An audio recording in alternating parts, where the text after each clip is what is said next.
ဖို့တည်ရတယ်လွန်တဲ့ကြောင့်တွေပြောချင်လေမင်းမရှိတော့တဲ့ရင်ခွေဟာအတန်ရင်လုံးဟောတောင်းမီရဲ့နာခဏလေးယနေ့ခွင့်ရချင်ပေမင်းရဲ့နာတွေတာရဲ့ဆွေ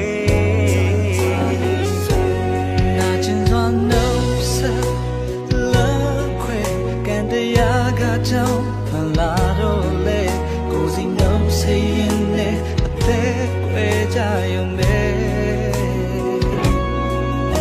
မျောလင်းနေတာနဲ့အိမ်မက်ပြန်ရခဲ့တာရင်ဟာလာတွေတွေတစ်ပိုင်းနဲ့